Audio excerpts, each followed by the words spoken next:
ก็ยกมือ10 นิ้ว กราบนอบน้อมบันตาอภิวาทน้อมระลึกถึงอย่างพระอรหันตสัมมาสัมพุทธเจ้า ผู้แสวงหาซึ่งประโยชน์อันยิ่งใหญ่ขอนอบน้อมอย่างพระธรรมคำสอน ในศาสนานี้ที่องค์สมเด็จพระสัมมาสัมพุทธเจ้า ได้ตรัสแสดงไว้ดีแล้ว ขอนอบน้อมระลึกถึงอย่างพระสงฆ์สาวกหมู่ใหญ่ ผู้มีทิฏฐิอันหมดจดและงดงาม โดยเสียงกล่าวของข้าพเจ้า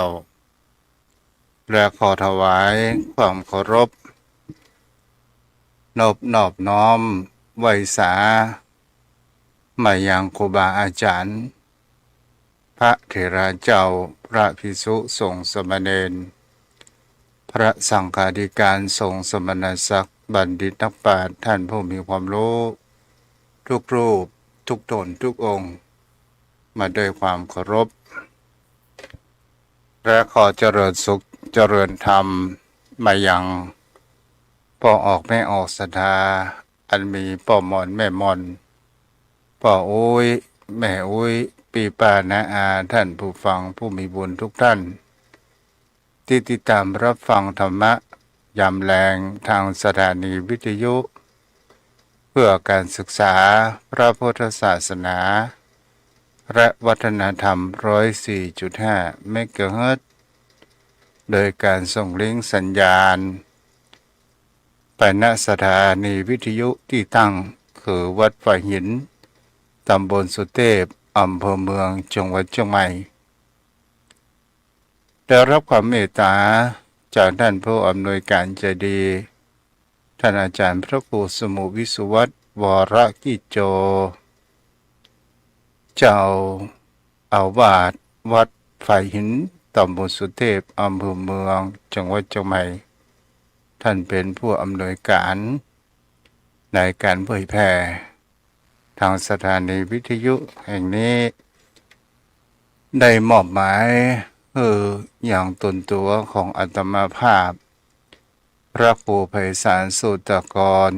เจ้าอาวาสวัดทุ่งปะเก็ดตำบลหนองหานอำเภอสันทรายจังหวัดเชียงใหม่ออกในนามคณะสงฆ์จังหวัดเชียงใหม่และในนามคณะสงฆ์ฝ่ายเผยแผ่ของอำเภอสันทรายอันมีท่านอาจารย์หลวงพ่อท่านพระครูโกศลธรรมวิจัยเจ้าคณะอำเภอสันทรายและทางรองเจ้าคณะอำเภอฝ่ายเผยแผ่พระครูพิพัฒน์ศิรสังวรเจ้าอาวาสวัดสายมูลสันทรายมูลได้มอบหมายอย่างตนตัวอาตมาได้มาอยู่เป็นกู้เป็นกิมโยมพ่อโยมแม่ได้สาดแสงแห่งพระธรรมคำสอนคำอูคำจ๋าเป็นคู่คิดคู่อ่านโอ้ยโยมพ่อโยมแม่ท่านผู้ฟังที่อยู่ทางบ้านเดี๋ยวขอหลายกล้องครับเนาะ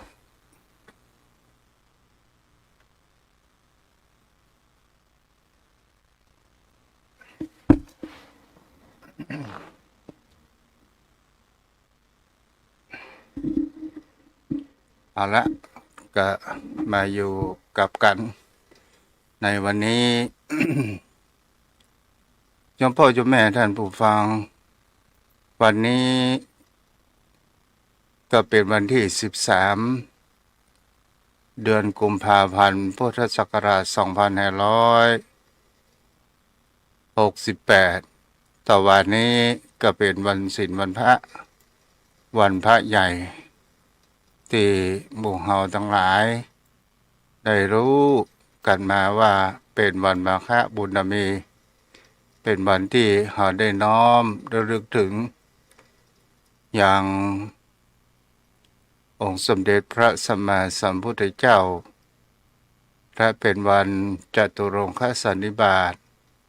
เหตุอัศจรรย์ประการสี่อย่างที่เราได้รู้กันก็คือเหตุอัศจรรย์ที่มีการประชุม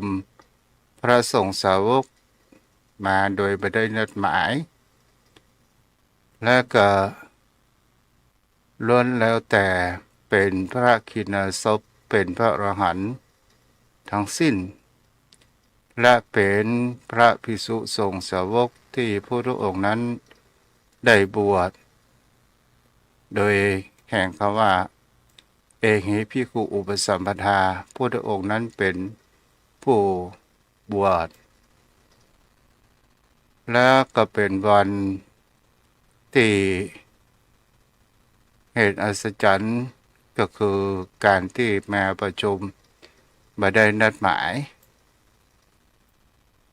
ก็แต่วันนี้โยมพ่อโยมแม่ก็ได้ทำบุญกินทานกันวันนี้ก็มาอยู่พร้อมอยู่ตนตัวกับอาตมาภาพทางรายการวิทยุตลอดจนถึงทางเฟซบุ๊กซึ่งถ่ายทอดกับโยมพ่อโยมแม่ท่านผู้ฟังอาจจะพอตั้งติดตามทางเฟซบุ๊กภาพอาจจะประคมชัดสักเท่าใดเพราะว่าลูกตุ๊กกำลังหัดแปลงหัดเล่นอยู่เนาะก็ขออภัยไว้ตัว วันนี้ก็มาอยู่กับกันเอาละได้ตาใดก็เอาตอน โยมพ่อโยมแม่ท่านผู้ฟัง วันนี้ก็มีธรรมะที่ได้เตรียมเอาไว้พอออกไปออกสถานญาติโยมทั้งหลายวันนี้ก็มีในเรื่องแห่งก็ว่าเรื่องในความเป็นมิตรในความที่มีความเยื่อใยซึ่งกันและกันเกิดขึ้นก็เป็นสิ่งที่เราก็มีเรื่องเล่าอยู่ในพระไตรปิฎกมีครั้งหนึ่งศรัทธาญาติโยมทั้งหลายก็มีแห่งเขาว่าพระภิกษุสงฆ์ผู้ที่อยู่จำพรรษาในวัดพระเชตวันรูปหนึ่งทีนี้ก็เป็นสิ่งที่พระภิกษุสงฆ์รูปนี้ได้ไปเมื่อเรียนสิกขาบทเรียนกรรมฐานจากองค์สมเด็จพระผู้มีพระภาคเจ้าแล้วก็เป็นที่ชาวบ้านก็เอาปนของว่ามีชาวบ้านนั้นหมู่หนึ่งก็ได้กราบอาราธนานิมนต์พระสงฆ์รูปนี้ไปจำพรรษาอยู่ที่บ้านตัวเองก็คือหมายถึงเขาว่าไปอยู่ในหมู่บ้านเป็นสิ่งที่ผู้คนเหล่านั้นก็ได้อุปถัมภ์อุปถากอย่างพระเถระรูปนี้อยู่ตลอดเวลาแล้วพระภิกษุสงฆ์พระรูปนี้ซึ่งก็มีการประพฤติปฏิบัติอยู่แต่ยังไม่ได้บรรลุเป็นพระอรหันต์เกิดขึ้นแล้วทีนี้ความแน่นอนและมันมีความแน่นอนเกิดขึ้นเกิดแห่งคำว่าตอนแรกๆนั้นในชุมชนในหมู่บ้านนี้ข้าวป่าอาหารนั้นก็มีอยู่มากมายแล้วการอุปถัมภ์อุปถา อย่างพระภิกษุสงฆ์รูปนี้ก็มามีการขัดตกบกพร่องใดๆทั้งสิ้นวันเวลาผ่านไปเกิดแห่งเขาว่ายุคเขายากหมากแพงติดตามมาพระภิกษุรูปนี้นั้นก็ได้ผ่านแล้วก็ว่าเข้าป่าอาหารมามีความอุดมสมบูรณ์เหมือนแต่ก่อน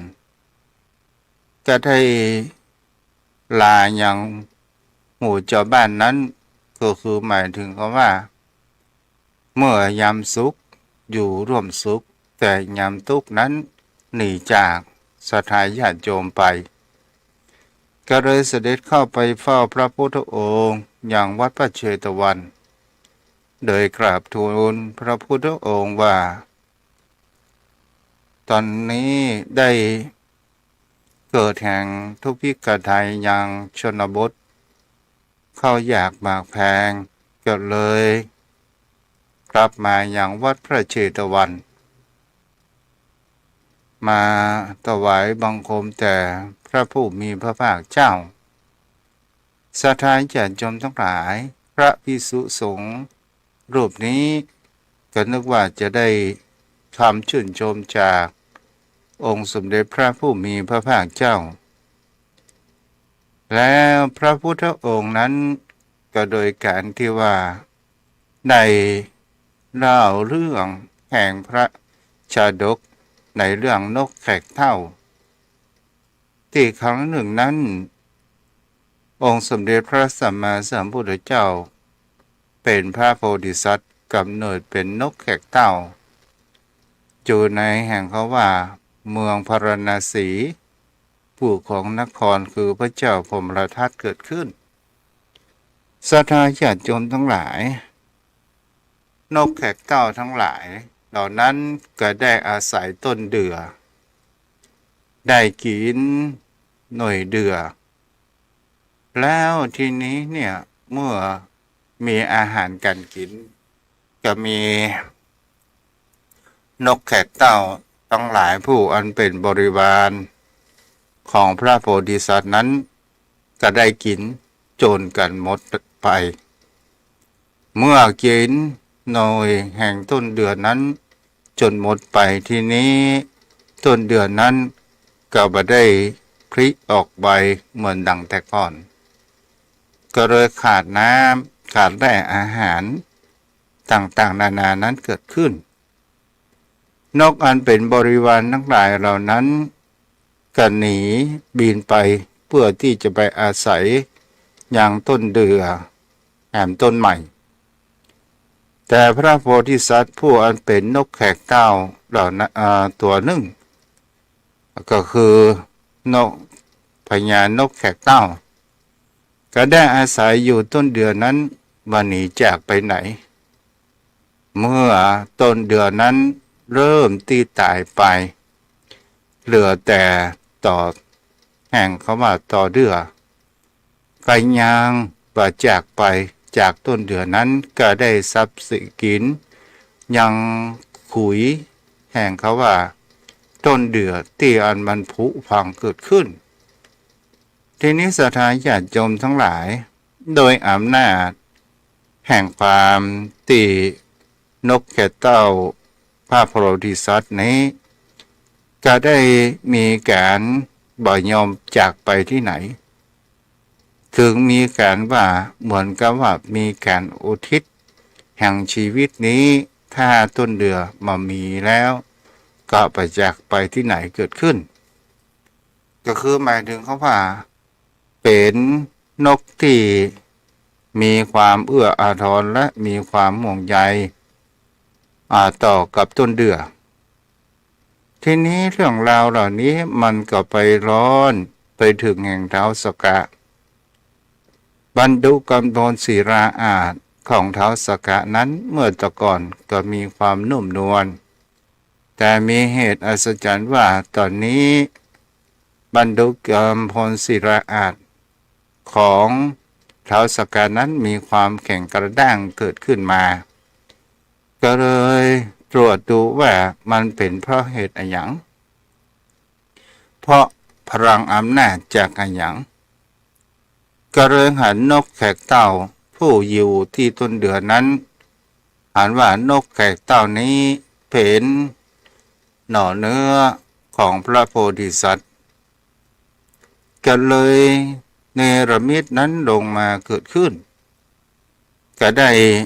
หลอกล่อให้กับนกแขกเต่าชวนนกแขกเต่าไปที่อื่น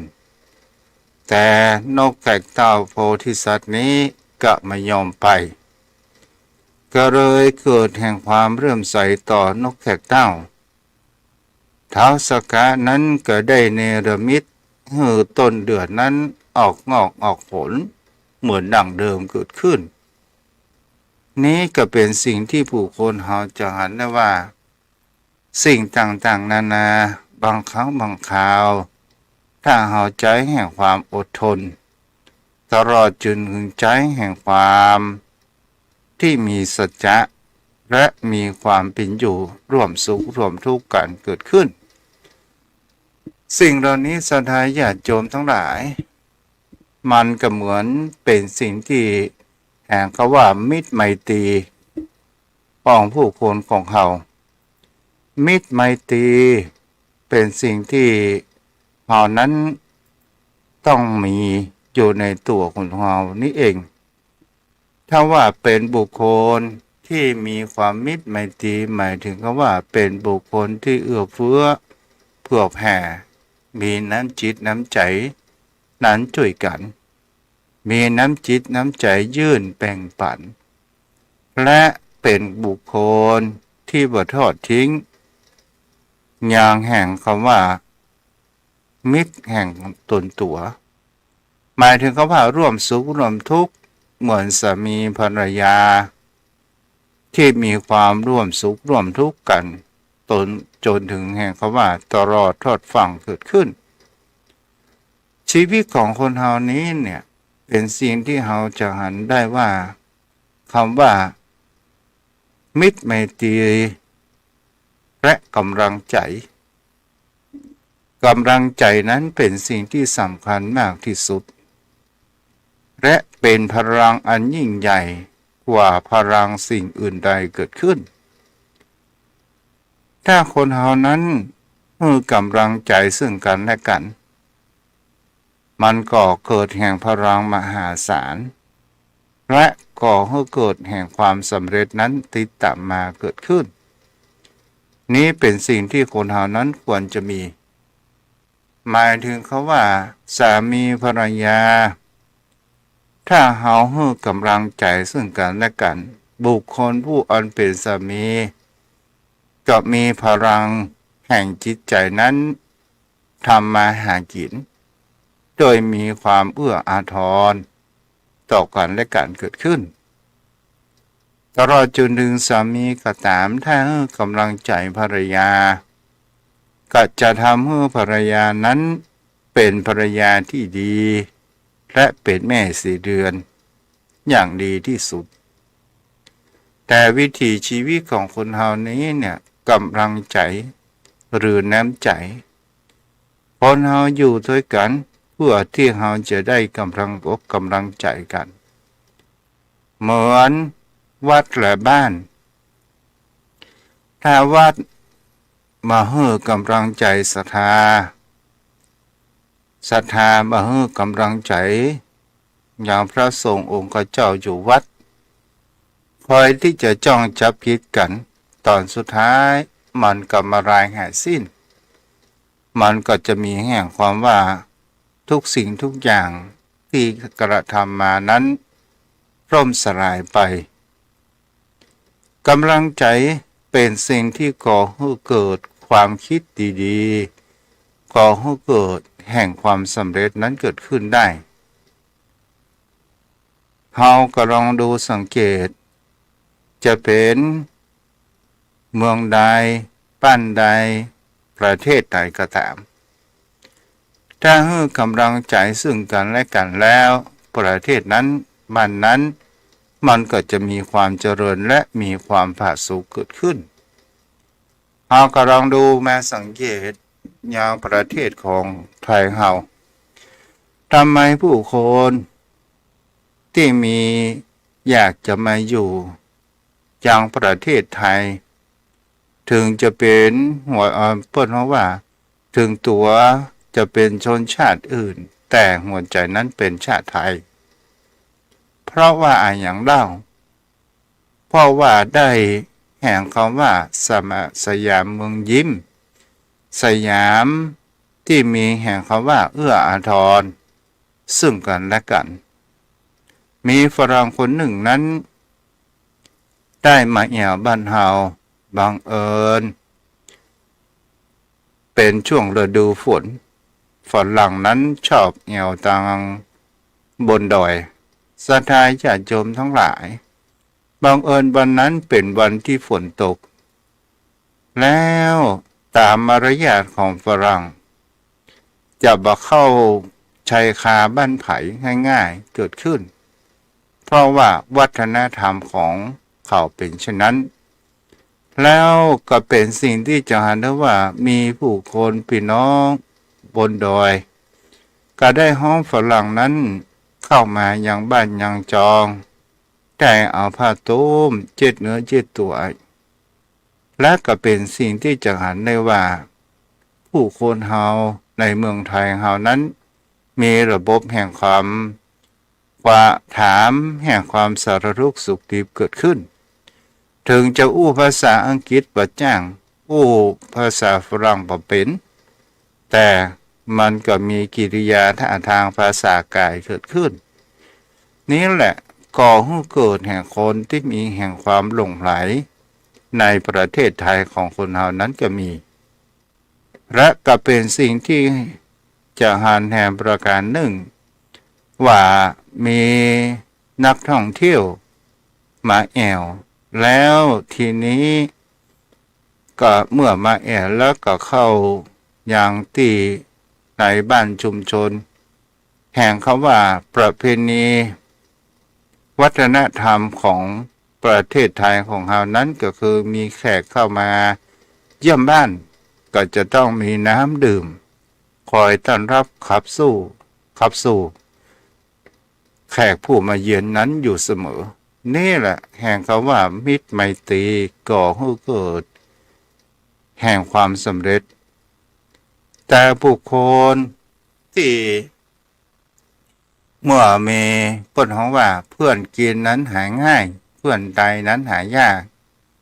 เวลาคนเฮาจะพอผู้คนทั้งหลายว่าคนนั้นจะเป็นมิตรแท้หรือมิตรเทียมก็พอในช่วงแห่งคำว่าถ้าเฮามีความสุขเขาก็มาแต่เวลาเฮามีความทุกข์เขาหายแน่ไปนั้นก็หมายถึงคำว่าไม่ใช่มิตรแท้เมื่อเวลามิตรแท้ก็ดูแห่งคำว่าเสียสละดูแห่งความปลอบโยนดูพอที่น้ำใจของบุคคลนั้นแล้วก็เป็นเวลาที่เมื่อคนเฮานั้นจะหันได้เฮาก็ลองดูสังเกตแห่งความเป็นมนุษย์ของผู้คนเฮาจะมีสุขตลอดไปก็หาไม่จะมีทุกข์ตลอดไปก็หาไม่ในเวลาที่เฮามีความสุขเฮาก็บอกว่ากันเวลาที่เฮามีปัญหาคนที่จะยื่นแห่งความช่วยเหลือทางด้านเงินทองทางด้านแห่งความคิดอันเป็นที่ปรึกษาทางด้านจิตใจของคนเรานั้นมีหรือไม่เป็นสิ่งที่บุคคลเรานั้นถ้าเราดูสังเกตและพฤติกรรมดูลงไปก็สังเกตและเราจะเห็นได้ว่าบุคคลที่มาตั้งแต่เรามีสุขก็หันเรามีทุกข์เขาก็มาปลอบโยนกำลังอกกำลังใจเกิดขึ้นนี่เรียกว่าเป็นมิตรแท้ถ้าว่ามิตรแท้เป็นมิตรที่นำทางที่ของว่ากัลยาณมิตรเป็นมิตรที่นำทางแสงสว่างให้กับเฮานำพาเฮาไปสู่ในทางเส้นทางที่ดีเกิดขึ้น นำทางเฮาไปในทางที่ทางธรรมอันประเสริฐขององค์สมเด็จพระสัมมาสัมพุทธเจ้า วันนี้ก็ได้อู้จากกับโยมพ่อโยมแม่ท่านผู้ฟังวันนี้ก็จะอู้กับพ่อนานเกิดแก่นสารสักกำเนาะ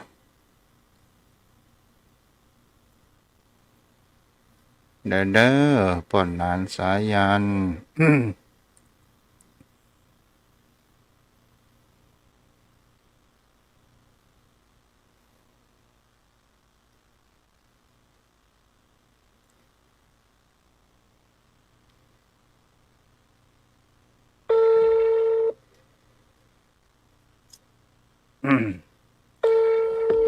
โอ้เดี๋ยวเจอพ่อนานเด้อ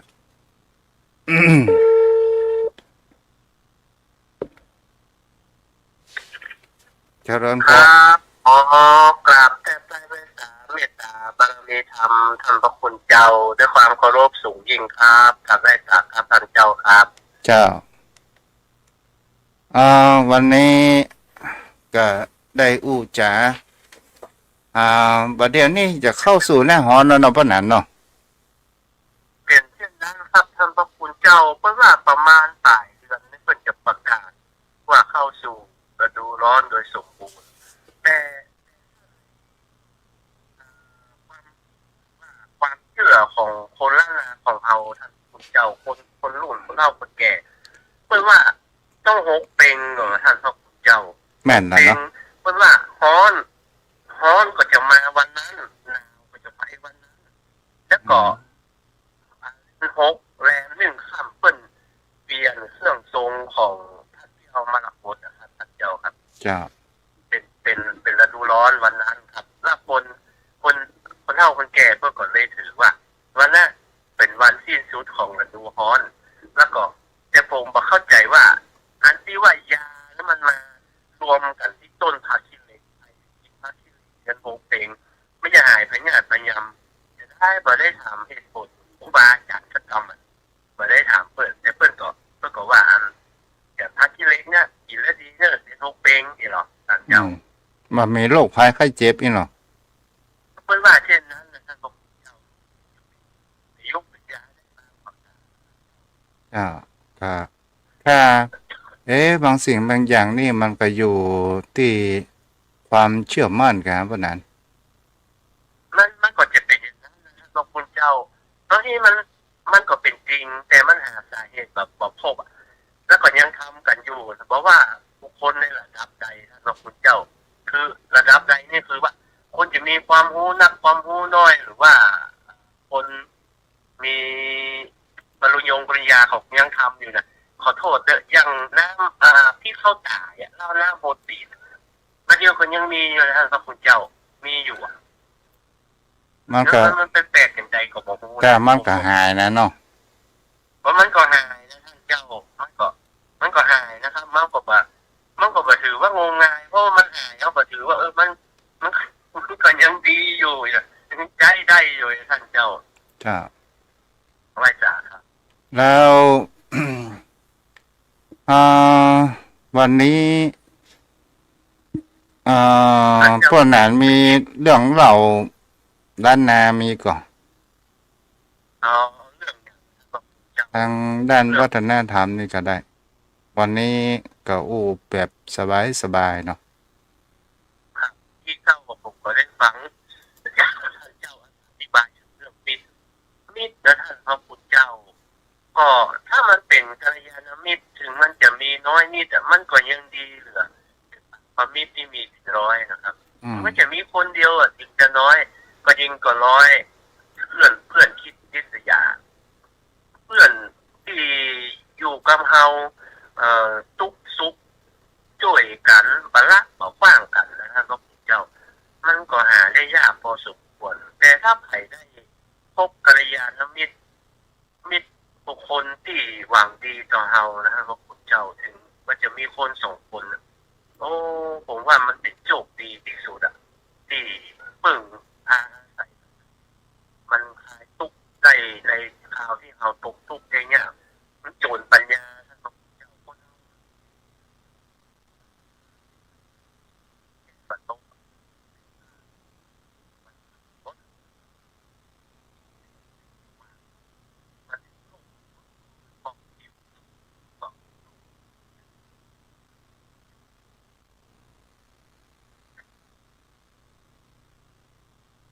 ของเจ้าอี้ท่านพระคุณเจ้าพูดถึงที่ท่านเจ้าว่าประการครบมิตรนะครับถ้าเราคบคนบดีมันก็หมดอนาคตไปได้ทำให้เราตกอยู่ในทางที่ชั่วเหมือนคบคนนักเลงใบยมุกแล้วก็ป้างตัวเราถอนตัวมาขึ้นมันอนาคตก็หมดหวังไปแต่ถ้าได้คบคนดีอนาคตของเราก็สดใสก็เป็นคนดีไปโดยบางทีมันก็เป็นบุญวาสนาโดยแล้วก็อยู่ที่เราจะคิดเอาเองโดยท่านเจ้าว่าเราจะคบคนใดส่วนใดท่านเจ้าสิ่งที่สำคัญพวกนั้นถ้าเราลองดูพิจารณาสังเกตพอดูก็คือในสิ่งแวดล้อมประการแรกเนาะสิ่งประการที่สองก็คือแห่งการกระทำสิ่งใดที่เรากระทำต่อเนื่องกันมันก็จะเป็นตอนแรกจะเป็นนิสัยแล้วก็จะเป็นอุปนิสัยสิ่งใดที่เราทำมันก็จะเป็นอนุสัยสันดานนะเจ้า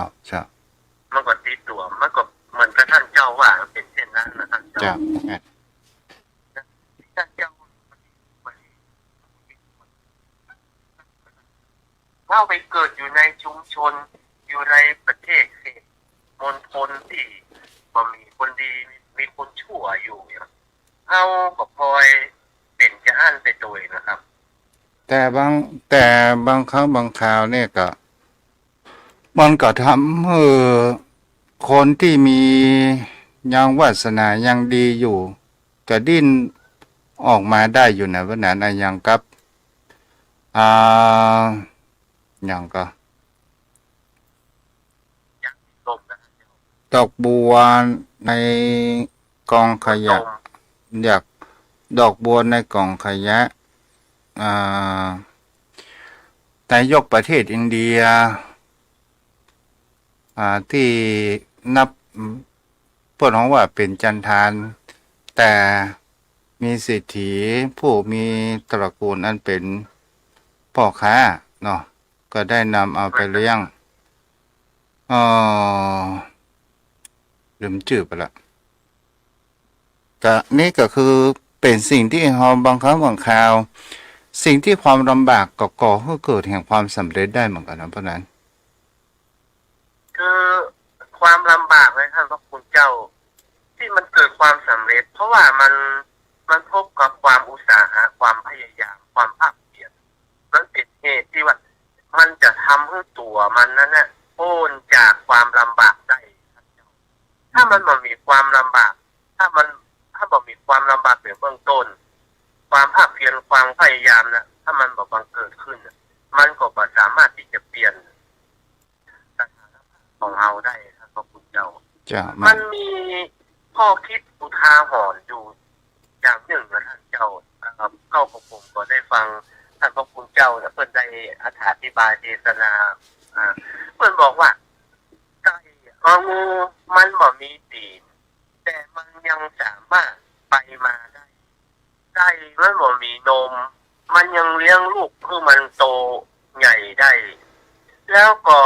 ลูกคนโง่ยังเป็นนักปราชญ์ราชเมธีได้ลูกของยาจกคนจนยังเป็นมหาเศรษฐีได้แต่ที่เพิ่นอธิบายไว้ก็ยกอย่างท่านเจ้าว่านะเพิ่นมีความทุกข์อยู่แต่เพิ่นยกตนเพิ่นโปนจากทุกข์ด้วยความอุตสาหะความภาคเพียรความพยายามของเพิ่นส่วนที่สุดแล้วเพิ่นก็กลับสถานภาพชีวิตของเพิ่นให้โดดเด่นดูดีเป็นเช่นนั้นได้ครับท่านเจ้าโอ้ถึงว่าความทุกข์ยากลำบากเนี่ย มันก่อให้เกิดแห่งการเรียนรู้ และก่อให้เกิดการดิ้นรนแต่ถ้าว่าเฮาทุกข์ยากแต่เฮาบ่ดิ้นรนมันก็ต้องมีแห่งเขาว่ายิ่งทุกข์กว่าเก่าเนาะเพราะนั้นครับถ้าเราตุกแล้วเราไปย่อท้อเอาไปซ้ำเติมว่าชีวิตเราอย่างมาตุกแต่ตุกว่าถ้าเรามาเปรียบเทียบกับขอโทษนะครับอย่างพี่น้องชาวจีนที่เปิ้นมารุ่นใหม่ๆเปิ้นบ่มีอย่างมาท่านเจ้าผมได้ทราบมาเปิ้นมีเสื้อผืนหมอนใบนั่นเข้ามาแต่เปิ้นมีความบักบั่นพยายามชีวิตของเปิ้นนี่แทบจะไม่ได้สนุกสุขสันต์เปิ้นเอาแต่งานนะครับเปิ้นทำงานเปิ้นซอกหาเงินเก็บเบี้ยเก็บเงินเปิ้นก็กินไปให้เอามาเล่นเนี่ยผลที่สุดแล้วเปิ้นก็ร่ำก็รวยขึ้นมาถ้าเอาเมาจมปลักจมอยู่กับความทุกข์เขาอย่างทุกข์แต่ทุกข์ว่าบ่ได้อย่างเช่นอย่างสมบัติของพ่อของแม่แท้ที่จริงแล้วพ่อแม่ของเราครบทุกอย่างร่างกาย32มันเหมาะในการที่จะทำประกอบทั้งความดีและประกอบทั้งกิจการงานทุกอย่างมันพร้อมหมดนะครับแต่ว่าเราปัจจัยประโยชน์เท่านั้นเฮาก็ไปโจทย์เปิดเฮาลองมาดูในวิถีชีวิตของพี่น้องชาวไทยของเฮาเนี่ยในแต่ละภาคเนี่ยพวกนั้นหลวงพ่อทำไมภาคอีสานถึงมีความดิ้นรนทำไมภาคใต้ถึงก่อให้เกิดแห่งการขนขวายมากมายทำไมภาคเหนือของเฮานั้นถึงบ่มีความดิ้นรนมากสักเท่าใดเฮาจะหันในยุคของพ่อนานหรือในยุคก่อนๆนั้นจะมีความดิ้นรนเพราะว่าหน้าแล้งน้ำก็บ่มีกินแต่ในยุคปัจจุบันน้ำก็มีกินอาหารการกินสมัยแต่ก่อนก็หายากแต่ก็สามารถที่จะอยู่ได้แล้วเฮาก็พอว่าคนเฮาเขาไปเรียนจบบางครั้งบางคราว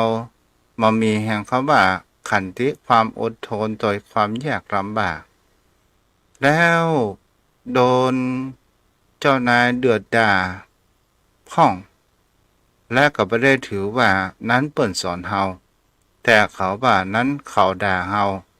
ก็เลยเกิดความโกรธและก็เกิดแห่งคำว่าลาออกโดยมีคำว่าบ้านกูก็มีข้าวกินอย่างนี้เป็นต้นเนาะว่านั้น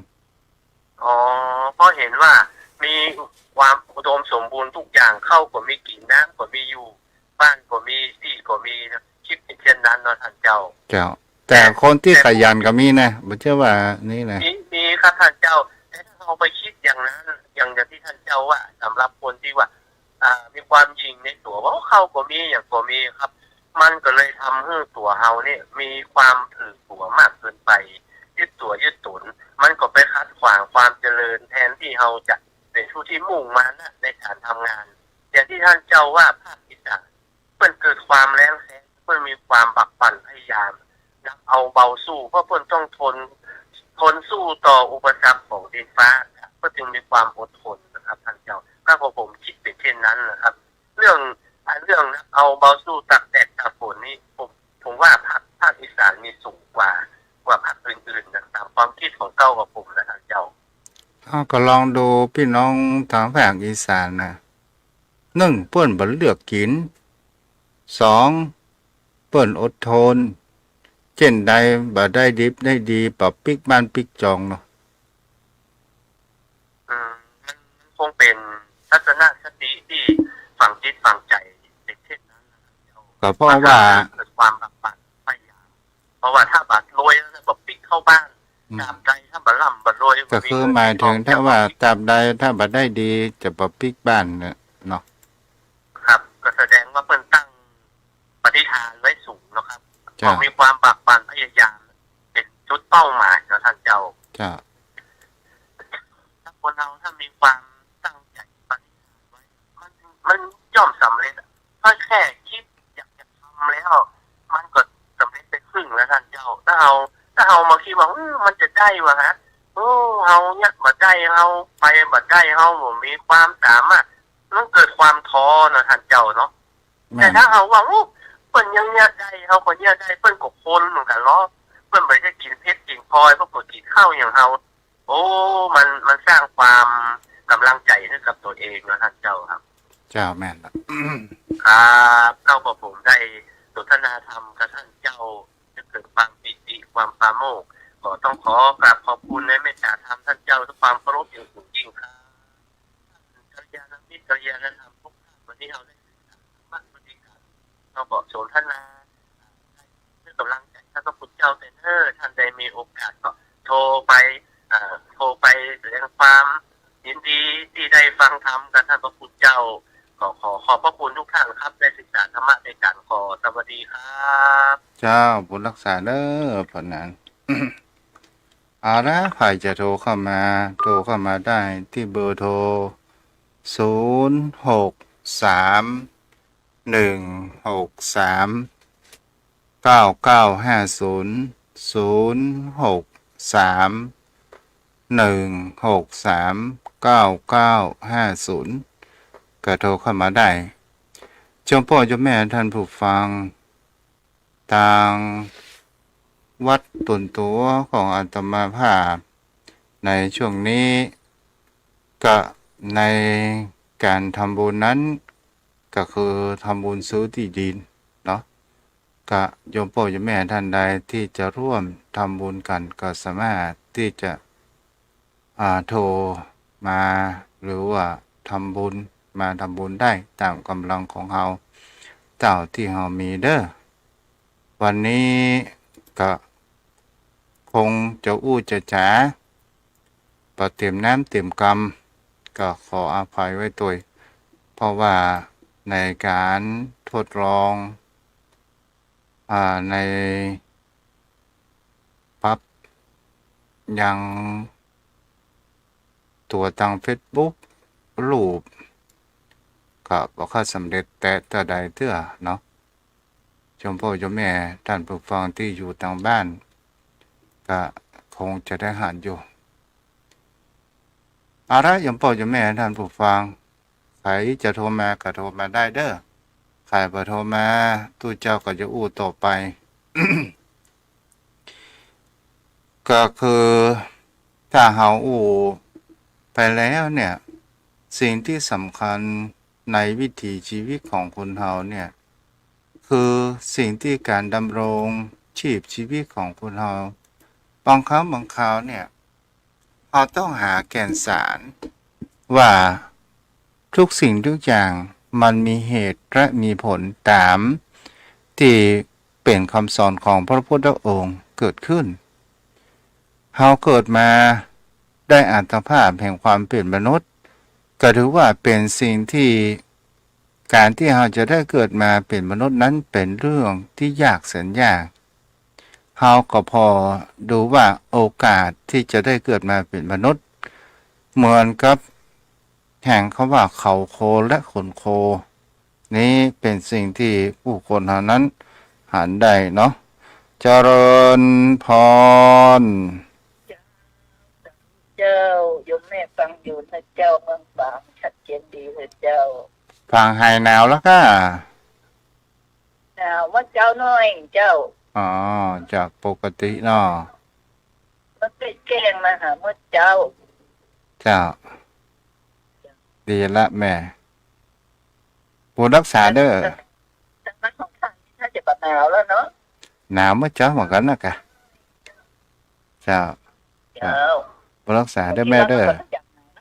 เจ้าสาธุเจ้าหน้าหนาวนี่บอกเขาจากไปเพราะว่าหนาวนี่รับอิ่มรับเต็มหน้าหนาวนี่ค่ำเว้ยหน้าร้อนนี่บ่อยากจะให้อยู่นานเพราะว่าบางครั้งบางคราวเปลืองกับไฟเปลืองแอร์เปลืองพัดลมเนาะแต่ปีนี้เพิ่นว่ามาฮ้อนจัดเหมือนกูปีอีน่ะเปิ้นว่านะแต่ตัวตุจะได้ว่าเปิ้นว่า เอาละโยมพ่อโยมแม่ใครจะโทรมาวันนี้มีเวลาอยู่มากมายเนาะในที่นี้ก็ขออนุโมทนากับผู้ที่ได้ร่วมทำบุญซื้อที่ดินครั้งที่3ที่มีในรายการที่ทุกเจ้าได้บันทึกไว้ตั้งแต่วันแรกก็มีตังโยมแม่สุทินนางสาวจิราพรล้วนบ้านขี้เหล็กหน่อยบ้านขี้เหล็กหน่อยแม่กุ้งบกเนาะแม่ริมได้ทำบุญ 1,600 บาททำบุญอุทิศไปถึงยาวป่อบุญธรรมแม่อุ้ยแปลงจอมธรรมป่ออุ้ยคำแม่อุ้ยยศแล้วป่ออุ้ยหม่อนจอมพลและป่อหลวงพ่ออุดมเตชะปัญโยและก็มีตังแม่ล่าบ้านห้วยน้ำเย็นอำเภอเลจำนวน 2,000 บาทแม่ประทุมยอดกินประทุม300 บาทป่อบุญสืบอินคำ100 บาทแม่อารีสดับ200 บาทแม่พนาอิมัง200 บาทนี่พี่น้องป่าสางแม่ทองทรงสิทธิ์พร้อมลูกหลานปั้นแจมอำเภอเมืองลำปูน2,500 บาทแล้วก็มีตัง ครอบครัวของโยมแม่เดี๋ยวเด้อ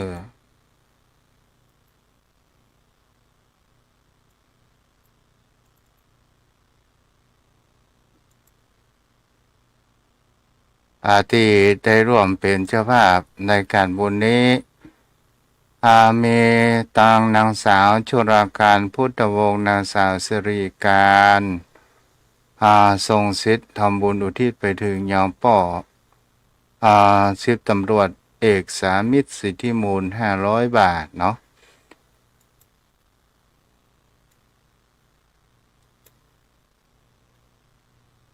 แล้วก็อันตัวเดี๋ยวเด้อก็มีเวลาหน่อยมีครอบครัวของแม่ดารากัญญะได้อุทิศบุญกุศลไปถึงยังป่ออุ้ยทิพย์แม่อุ้ยแสงยอดจิตป่อทาแม่ขันคำนายมนเทียนกัญญะนางวรายวันปัญญาวรินทร์500 บาทก็ขออนุโมทนามาณโอกาสนี้ตัวยและมีครอบครัวของนางนงนุชนางกันนิกาสุภาอุทธรรมบุญอุทิศไปถึงป่อเก่งแม่รุนป่ออุ้ยหน่อยแสงคำแจ100 บาทแม่วารีเกษมพันธ์ 1,000 บาทนายชันนางสาวสมาวดีเกษมพันธ์200 บาทและนางกัญจนาที่ทำมา100 บาทแม่กันหาบัวโตม100 บาทแม่กองพันจุ่มอินนี่เพิ่นยังไม่ได้แจ้งยอดเนาะแม่แสงวันปัญโยบ้านดอนแก้วเมรีม400 บาทแม่อัมพรสาคร80 บาทแม่ศิราได้ทำบุญแถม500 บาทก็ขออนุโมทนาบุญมาณโอกาสนี้ตัวยและขออนุโมทนาบุญกับโยมแม่จันเพ็ญคำโพธาที่ถวายจตุปัจจัย500 บาทในวันมาฆบูณมีโยมพ่อโยมแม่ท่านผู้ฟังวันเวลาผ่านไปเป็นสิ่งที่คนเฮานั้นจำถึงอยู่ว่าจงทำจิตใจณปัจจุบันของเฮานั้นเพื่อมีความสุขนั้นก็คือหมายถึงเขาว่าเฮาอย่าคิดมากบางคราวสิ่งที่เฮาคิดสิ่งที่เฮากังวลมันจะอาจปรากฏขึ้นก็ได้เนาะเจริญพร เจริญพรของแม่สักชุดไหนท่านเมื่อคันแล้วเนาะโอนไปแล้วค่ะเออชุดหลังนี้มัน2,000จะแม่นะ2,000เนาะจะ2,000ชุดหลังชุดที่จะซื้อใหม่2,000จ้าที่ได้บอก จ้าจ้าอ้าวเจ้าพ่อเจ้าแม่ท่านผู้ฟังหายจะโทรมายังมีเวลาอยู่เด้อมีเวลาโทรมาอยู่ ก็คือในสิ่งบางคราวสิ่งที่ข่าวลือทำให้คนเรานั้นเกิดแห่งความกังวลบางสิ่งบางอย่างมันก็บอกเกิดนะสถานญาติโยมทั้งหลายในสิ่งที่คนเฮากลัวแต่สิ่งที่เฮาหลีกบ่ได้ก็คือพยาธิกับภัยแห่งคำว่าชราภาพและความตายแต่สิ่งทุกอย่างเหล่านี้เนี่ยเฮาสามารถที่จะเตรียมแห่งความพร้อมเมื่อเฮายังมีลมหายใจอยู่เฮาก็ยังสร้างสิ่งดีๆนั้นเฮาเกิดขึ้นได้แต่สิ่งที่คนเฮาถ้าเฮามองแห่งความเป็นจริงและเฮาจะมีความสุขว่าความเป็นไปของวิถีชีวิตของคนเฮามันก็เป็นเช่นนี้บึดหนึ่งดีบึดหนึ่งบ่ดีบึดหนึ่งอารมณ์ดีบึดหนึ่งอารมณ์บ่ค่อยดีแล้วเฮาจงมีสติมันอยู่เสมอว่าสิ่งที่มันผ่านมาแล้วเฮาอย่าไปปรุงแต่งหรือว่าจะไปคิดมากมันเกิดขึ้นใช่เฮามาห้ามคิดนั้นห้ามมาได้แต่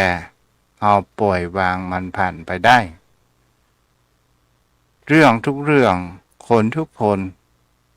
ในเมื่อเกิดเป็นคนแล้วย่อมมีปัญหาและอุปสรรคเหมือนกันทั้งหมดคนทุกคนที่เกิดมาแล้วมันมีความสุขมันมีความทุกข์มันเป็นไปบ่ได้มันก็อยู่ที่ว่าตนตัวของเฮานั้นจะทำประการเช่นใดนั้นก็คือการที่เฮามีสติประจำจิตใจอยู่เฮานั้นเสมอนี่โยมพ่อโยมแม่ท่านผู้ฟังทั้งหลายก็ลองเอาเก็บไปคิดพิจารณากันเนาะแล้วบางครั้งบางคราวถ้าเฮาก็ดูไปแล้วว่าความโกรธความโลภความหลงความอยากได้อยากมีอยากเป็นบางครั้งบางคราวเนี่ยมันก่อให้เกิดแห่งเขาว่าความวุ่นวายแห่งจิตใจถ้าบ่ได้สมดังหวังก็ทำให้จิตใจของเรานั้นบ่ค่อยสบายถ้าเราเป็นคนที่ชอบบ่นชอบด่าชอบว่าชอบโกรธชอบแค้นมันก็มามีคนเข้าใกล้ถ้าเราจะไปเชื่ออย่างในกาข่าวเล่าลือง่ายๆจะไปงมงายรักลึกถึงอยู่เสมอในคำสอนของพระพุทธองค์ว่าก่อนที่เราจะเชื่อเราก็ต้องพิจารณาดูอย่างถี่ถ้วนจะไปเชื่อว่ามันเป็นอิทธิฤทธิปาฏิหาริย์เกิดขึ้นได้ถ้ามีคนบอกว่าไปว่านี้จะมีโชคใหญ่อย่างนี้เป็นต้นถ้าประการเช่นนั้นเนี่ยเขาก็มีโชคตลอดไปก็เป็นสิ่งที่เราก็ลองสังเกตและพิจารณากันดูเนาะว่าอิทธิฤทธิปาฏิหาริย์เป็นสิ่งที่จะบันดาลเฮาในระมิดนั้นมันหาได้ยากแต่อิทธิฤทธิปาฏิหาริย์ทางด้านแห่งจิตใจของเฮานั้น ก็คือหมายถึงว่าถ้าเราทำสำรวมกายวาจาและจิตใจของเราดี สิ่งดีๆมันก็จะวิ่งเข้าหาเราจมพ่อจมแม่ก็ลองดูสังเกตว่าคนเฮานั้นถ้าเป็นคนดีมันก็มีแต่คนดีเข้าหา ถ้าเป็นคนบดีก็คนบดีก็เข้าหาอย่างนี้เป็นต้นเอาละวันนี้ขอจบไว้เพียงเท่านี้เด้อขอบุญกินบุญตามรักษาอายุวโนสุขังพระลัง